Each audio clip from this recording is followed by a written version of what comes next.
Taurus, welcome to a special tarot reading. This is a tarot reading that I came up with the idea for a few days ago because I was thinking about this astrological portal that is occurring from about mid-November through the end of December, when all of the personal planets will be direct. And that is a green light, so to speak, although I do want to kind of say that you always have a green light to do what you want to do if your heart is in it, because there may be times when you hear that it's the worst time ever to do something, but you feel very strongly about it and you might very well be successful. This is only a relative thing. We shouldn't look at astrology like a cult.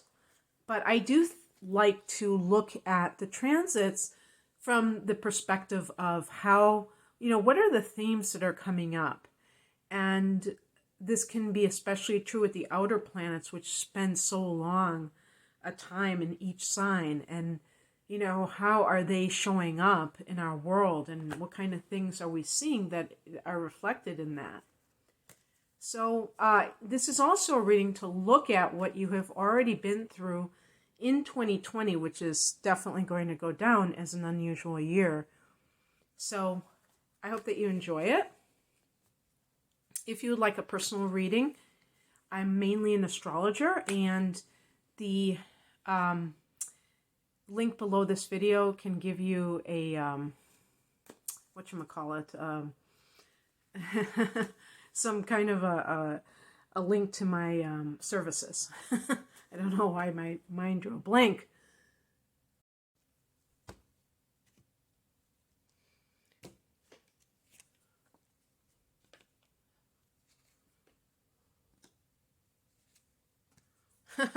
It's so funny because I'm thinking, so far the first three cards I've gotten have been so dramatic that, I don't know about the Seven of Swords being dramatic, but kind of interesting to say the least. And what that might mean going forward. Okay, which one do I want to pick? I'll pick this one. Okay. So the two cards in the center are Heart of the Matter cards, or I should say kind of like summing up the periods of time. This one is the past and the other one is for the future. So the Seven of Swords, what does that represent? Sometimes this can be deception, so infidelity, physical theft, intellectual theft, if it's coming from another person. So accepting, you may have had to accept that somebody was doing something and you refused to see it. And maybe there was a part of you that didn't want to upset the apple cart. You wanted to just kind of, cruise along and stick your head in the sand, because there's so many other things going on that it just added to a lot of the pressures and whatnot. For some people, this can be a situation of maybe you've had to go it alone. This is a card of strategizing and going it alone.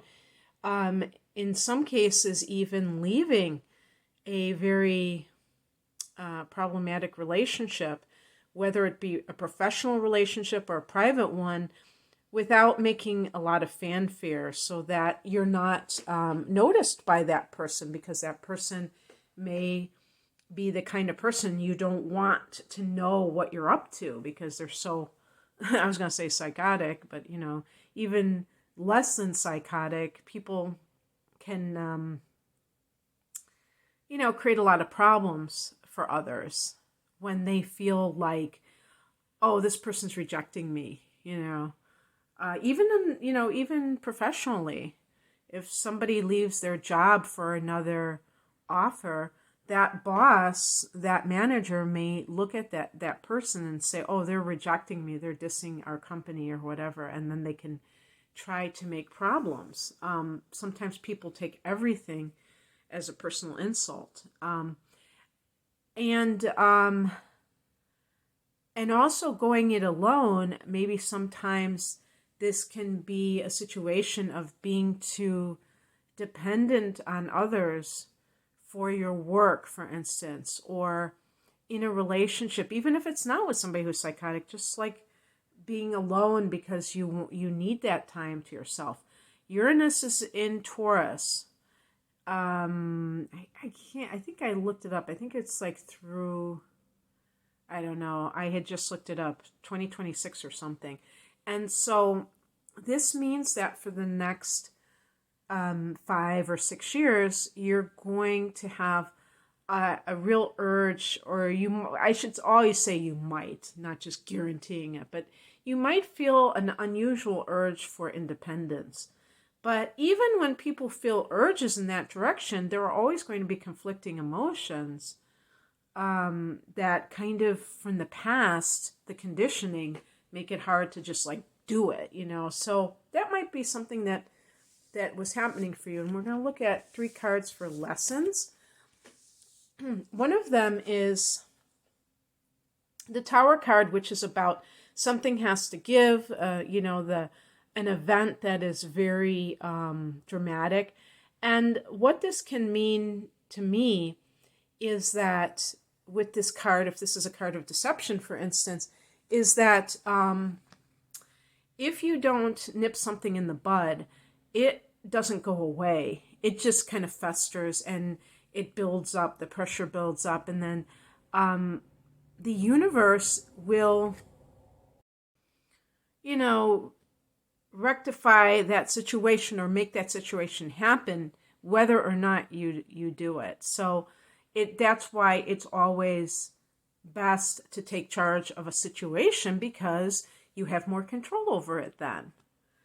And this applies in the workplace. If you are tolerating somebody else's deceptive behavior and you're doing so because you don't want to make waves, something egregious, so egregious can happen that you can't ignore it anymore. And then by then, everything is like out of control. And then we have the Knight of Wands. And for a personal relationship where somebody cheated, this is about seeing this type of character or personality ahead of the game, not kind of sticking your head in the sand and wanting it to be other than what it is. So this type of person tends to be very non-committal when it comes to relationships, uncommitted, and they play the field. Maybe they are very hard to get a hold of. You can tell they're not serious about it, but they're very exciting. And a Taurus person, being ruled by Venus, has a great love of pleasure. So pleasure can override other concerns. And then you get that Tower moment, and then you are the one saying, oh, but I didn't want this. But when they say when you lie down with dogs, you get fleas, or you can get fleas, you have to be honest about who you're involving yourself with and whether or not that person is really relationship material. They might be sexy, they might be very interesting, but they might not be the right person. Also, in terms of just perhaps detaching yourself from a particular job, the Knight of Wands can be that you have to have more of I was going to say cavalier attitude, but cavalier isn't necessarily a positive trait. But and then I was going to say a devil may care. You have to have this ability to view life as a game, where you're not taking it too seriously. Not that you're frivolous, but you're not, acting like every decision you make could just like make or break you. And so you have more adventurous, so you're not too cautious. And then we have the Page of Wands. And so I don't know if some of you have gotten any great news recently that has kind of brightened up your spirits. Maybe you've started a new relationship. Actually, the The Knight of Wands can be like a Sagittarius individual. If this is somebody who is actually a good influence on your life, maybe this person isn't necessarily a womanizer. It could be somebody who's really just a fire sign type of individual, and they're just lively, very spirited, free-spirited, and that actually balances you off very nicely. You do have several of these cards that are suggesting fire energy. Fire energy with the wands. Fire energy is very independent, individualistic, loves freedom and that kind of thing. And you may be breaking away from this more controlled environment. But it's also about career, and it could be like about competition. I actually have this card about competition. So we have for the green light period, which is actually, as I record this in October, is not that period. Like I said, it would be more like mid-November through the end of January of 2021. And so we have the Five of Wands, and I did this for fun because sometimes people do readings for the whole of 2020 or for the whole year and stuff like that, and it just meant to kind of look at potential influences, not to be taken too seriously, but it's just kind of fun to see what cards turn up.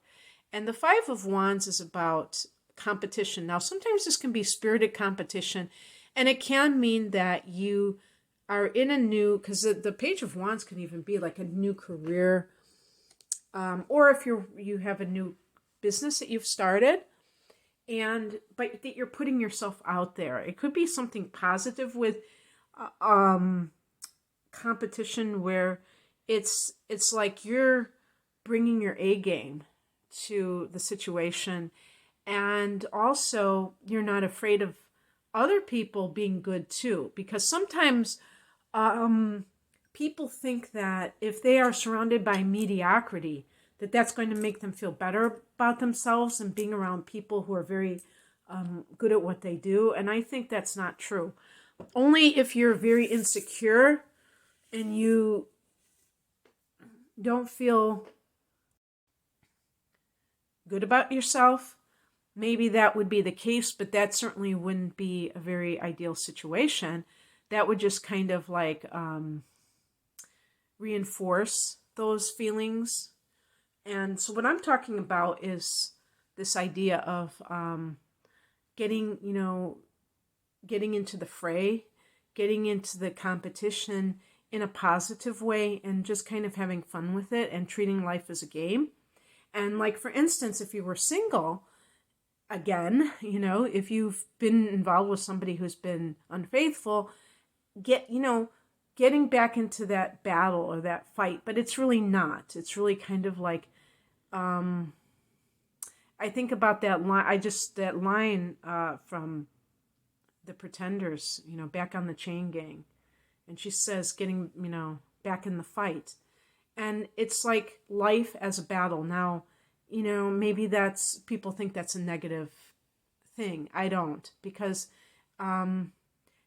it can be a positive battle for, deserving happiness and deserving peace of mind. And that means that we have to show up. We have to show what we have. And that's how I see the Five of Wands is really about, number 5 is about change, and Wands is about, career and stuff. So it might be about changing your career and being in that mode of, I was going to say like beast mode in a sense, but in a positive way. The Five of Wands can be conflict. But given the context of the rest of this reading, Taurus, this may be necessary conflict. I look at Taurians not as pushovers or anything like that, and some of you may have inner planets in Aries, which really show that you're not pushovers, but more like people who, because you're ruled by Venus, you seek peace. But sometimes it can be peace at any cost. And when that happens, you can ignore some of the things that you must deal with that feel unpleasant to deal with, because otherwise they fester, and that's what I was talking about with the Tower card. But there may be still some things that need to be aired out, and that might be what you have to do in the near future for the rest of this time period. So one of the cards I got is the theme for the influences around you, the Ace of Cups. This could be a new relationship with a literal water sign, Cancer, Scorpio, Pisces. You are compatible with water element. But just in general, anybody who reaches your heart, so it's more of an emotional thing, a spiritual relationship. And we have the Six of Pentacles, and also it could be kind of a healing arts career or a creative endeavor. And we have the Six of Pentacles, so getting what you're worth, better money. Maybe that's where the conflict was for you. Fairness, the scales. Feeling more like you're working and getting what you deserve from your work, instead of feeling like you're being ripped off. Perhaps, what else? I mean, this could be something connected to, I think this card is also an inheritance card. And that's what I was wondering about with the Seven of Swords. If that has been somebody in your life who has, like a family member who has stolen or is trying to steal the inheritance. Well, this card would be you have to be part of that fight, and you get what you deserve. Maybe the Ace of Cups is an offer that is coming from the heart. And the Queen of Swords. This is a card of like having to make a decision, but not allowing the emotions to get the best of you. And if there is something along those lines with inheritance, there's so many things going on, because there can be this sense of being disappointed in people that you thought were better than that, acting in a very negative way. And you're just like very disappointed in their behavior. And you may have to put your feelings aside for some reason that's connected to this. If this is some kind of settlement in a divorce, it looks good for you, but it still means that you are dealing with the emotional aftermath of it and having to I think of the Queen of Swords, that she's been through a lot, but she's coming out on top because she's not allowing her emotions to run away with themselves. And she's making a rational decision about something that may come from some kind of a court case or anything. I don't know. I mean, or a child, I was going to say child custody, but more like child, what do they call that? Child support. So anyway, that's what I have for you, Taurus. I hope that you enjoyed this, and I hope that you enjoyed this different type of reading. Take care. Bye.